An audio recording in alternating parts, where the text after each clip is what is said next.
लोग पहले ही गति चैप्टर का कुछ टॉपिक को पढ़ लिए थे, तो आज हम लोग जो है उसके आगे का टॉपिक को पढ़ने वाले हैं। तो चलिए हम लोग शुरुआत करते हैं कि इनका आगे का टॉपिक जो है कौन सा टॉपिक आज हम लोग को करना है।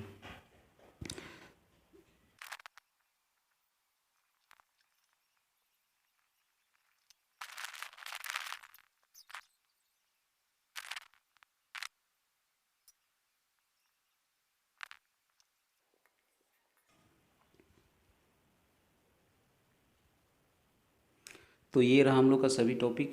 तो इसमें से आज हम लोग का जो है आज हम लोग दो टॉपिक पढ़ने वाले हैं। पहला हम लोग पढ़ेंगे परिमाण और दिशा के बारे में, और उसके बाद आगे हम लोग समझेंगे सदिश राशि किसे कहते हैं और अदिश राशि किसे कहते हैं ना। यानी यहाँ पे अभी हम लोग दो टॉपिक को करने वाले हैं। तो चलिए हम लोग आगे बढ़ते हैं।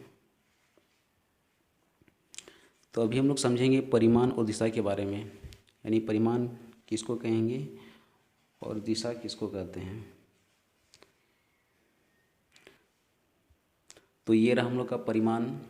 तो परिमाण का मतलब होता है संख्यात्मक मान।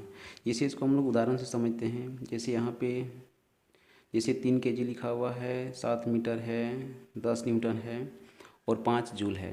तो इसमें से जो संख्यात्मक मान है, जैसे 3, 7, 10 और 5, ये सभी जो संख्या है ये संख्यात्मक मान को ही परिमाण कहा जाता है। और बाकी जो हम लोग का लिखा हुआ है जैसे केजी, मीटर, न्यूटन और जूल जो है ये हम लोग का एसआई मात्रक है।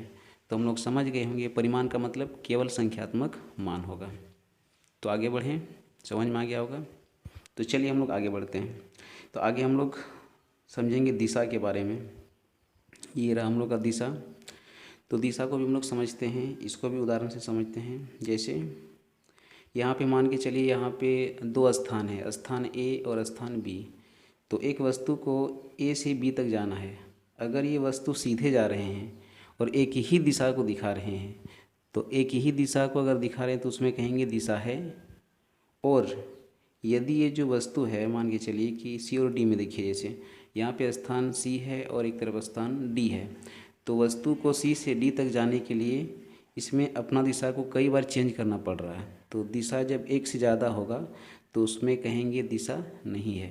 तो दिशा का मतलब ही होता है वहाँ पे केवल एक ही दिशा को दिखाएगा, तो उसको कहेंगे उसमें दिशा है। और एक से अधिक दिशा हो गया तो उसमें कहेंगे वहाँ पे दिशा नहीं है।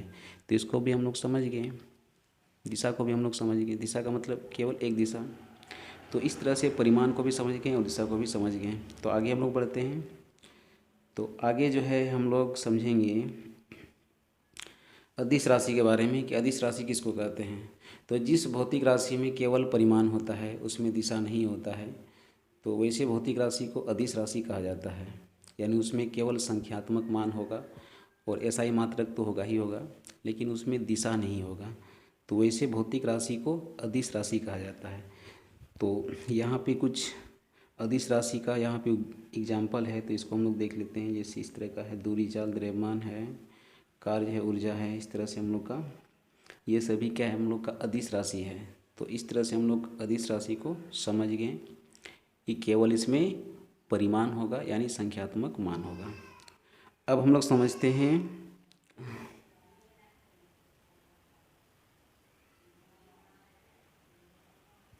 तो अभी हम लोग समझेंगे सदिश राशि के बारे में। तो जिस भौतिक राशि में परिमाण और दिशा दोनों होते हैं उसे सदिश राशि कहते हैं। तो अभी अभी हम लोग समझ चुके हैं कि परिमाण किसको कहते हैं और दिशा किसको कहते हैं। दोनों का अर्थ हम लोग समझ चुके हैं, यानी जिसमें परिमाण भी होना चाहिए और दिशा भी होना चाहिए, यानी संख्यात्मक मान और केवल एक ही दिशा रहना चाहिए, उसको हम लोग सदिश राशि कहेंगे। तो यहाँ पे इसका कुछ एग्जाम्पल है जो सदिश राशि हैं। जैसे हम लोग का जो है विस्थापन है, वेग है, त्वरण है, बल है, संवेग, आवेग, ये सभी क्या हम लोग का सदिश राशि है जिसमें परिमाण और दिशा दोनों होते हैं। तो इस तरह से अदिश राशि को समझ गए और सदिश राशि को भी समझ गए। तो इसका उदाहरण जो है इसको अच्छे से याद कर लें, ताकि जब भी हम लोग का एमसीक्यू जाएगा उसमें आसानी से हम लोग बना सकें।